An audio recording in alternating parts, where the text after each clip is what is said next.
What happens when one of the world's richest oil nations suddenly walks away from the organization that has controlled global oil prices for more than 60 years? Why would the United Arab Emirates abandon OPEC after nearly 6 decades of membership? Is this a direct challenge to Saudi Arabia's power? Could this decision trigger a domino effect that weakens OPEC forever? Let's watch the real reason the UAE left OPEC, the billions of dollars behind the decision, and why this move could reshape the future of oil, energy, and global power. The announcement that shocked the energy world on April 28, 2026. The United Arab Emirates officially announced that it was leaving OPEC and OPEC+. For most people, this sounded like another headline in the news cycle. But inside the energy industry, it was treated like an earthquake. Why? Because the UAE wasn't just another member.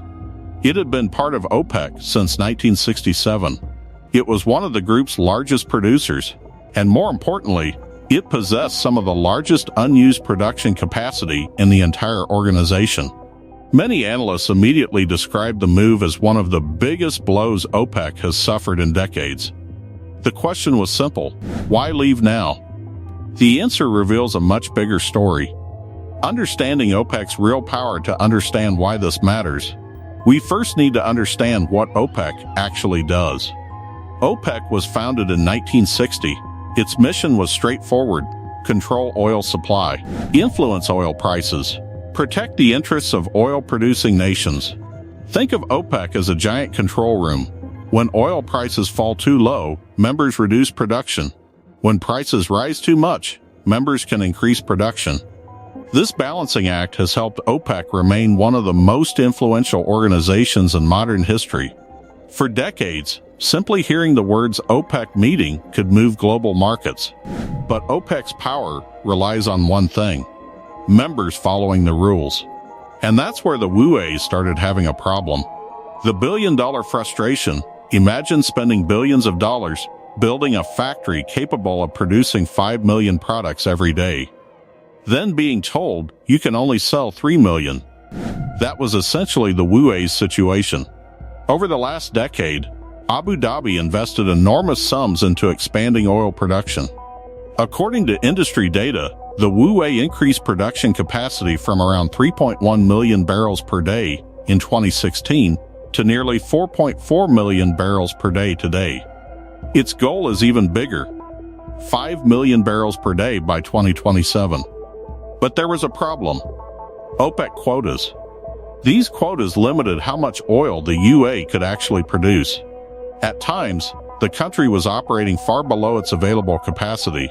Every barrel left underground represented money that could not be earned. And those lost opportunities added up to billions of dollars. Over time, frustration grew. Eventually, the UAE reached a conclusion: why invest billions in production capacity if you're not allowed to use it? The hidden message to Saudi Arabia: most media reports focus on oil, but this story is also about power. For years, Saudi Arabia has been OPEC's dominant force. When Saudi Arabia speaks, markets listen. When Saudi Arabia pushes production cuts, other members usually follow. The UAE increasingly found itself in disagreement with that model. Abu Dhabi wanted more flexibility. Saudi Arabia preferred tighter control. The conflict wasn't public hostility, it was a clash of visions. Saudi Arabia focuses heavily on managing prices. The UAE increasingly focuses on maximizing production and market share. Those priorities don't always align, and eventually, the gap became too large to ignore. Many analysts view the UAE's departure as a declaration of independence from Saudi-led oil policy. The world's biggest energy bet. Here's where things get really interesting. The UAE isn't leaving OPEC because it believes oil is the future forever. In fact, the opposite may be true. Senior UAE officials have openly argued that the world is approaching what they call the autumn of the hydrocarbon age. In simple terms, the UAE believes oil demand may eventually peak. Renewable energy is growing. Electric vehicles are expanding. Solar power is becoming cheaper. Battery technology keeps improving. Governments around the world are investing trillions into energy transition projects. The UAE sees the same trend everyone else sees, and its leaders appear to be asking a critical question. If the oil age eventually slows down, shouldn't we maximize our revenues while demand remains strong? That thinking became a major driver behind the decision to leave OPEC. Follow the money, let's talk numbers. The UAE currently possesses production capacity approaching 4.85 million barrels per day. Before leaving OPEC, production targets often hovered closer to 3.5 million barrels per day. That difference represents roughly 1.3 million barrels every single day. Now imagine oil selling for $70 per barrel. That's more than $90 million of potential revenue every day. More than $600 million every week. More than $30 billion every year. Suddenly, the decision starts making a lot more sense. This wasn't merely politics. This was economics. Massive economics. What happens to oil prices now? This is the question every investor wants answered. Will oil prices crash? Not immediately. Most analysts agree that short-term effects remain limited because regional supply routes are still recovering from disruptions in the Strait of Hormuz. But the medium-term picture is different. Goldman Sachs has warned that the UAE's departure increases the risk of significantly higher oil supply in future years.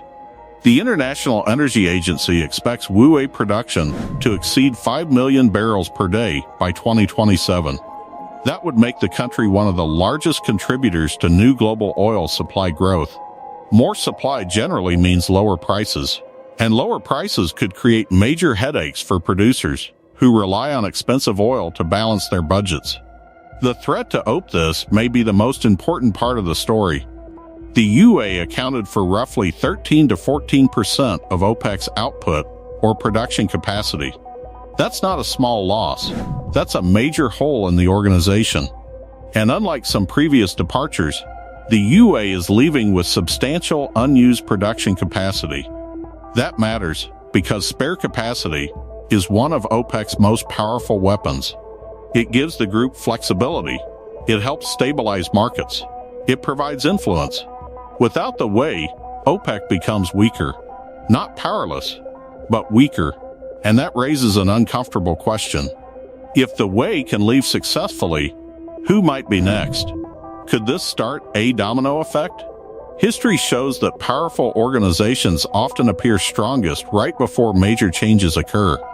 Other producers are watching carefully. They see the UAE gaining more freedom. They see the ability to increase production. They see the possibility of earning more revenue.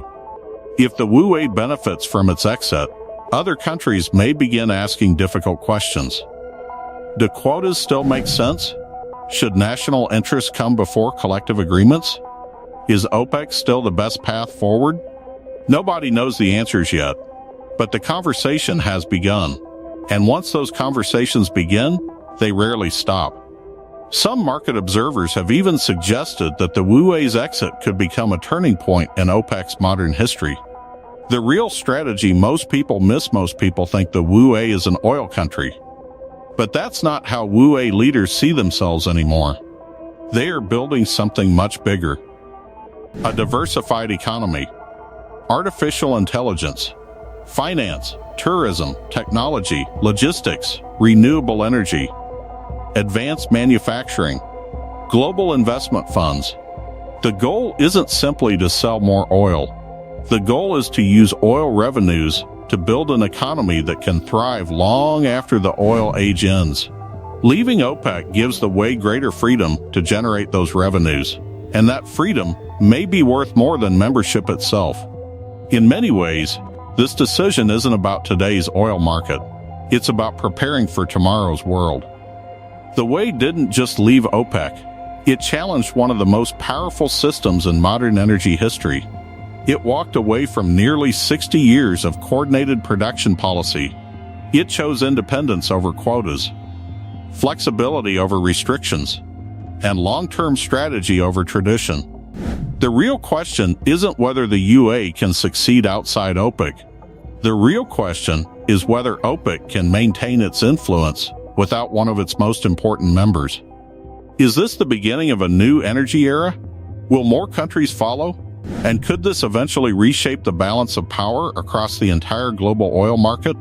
Only time will tell. If you enjoyed this investigation, make sure to like, subscribe, and turn on notifications. Because on this channel, we uncover the hidden projects, secret strategies, geopolitical moves, and untold stories shaping the future of our world. Thanks for watching, and we'll see you in the next video.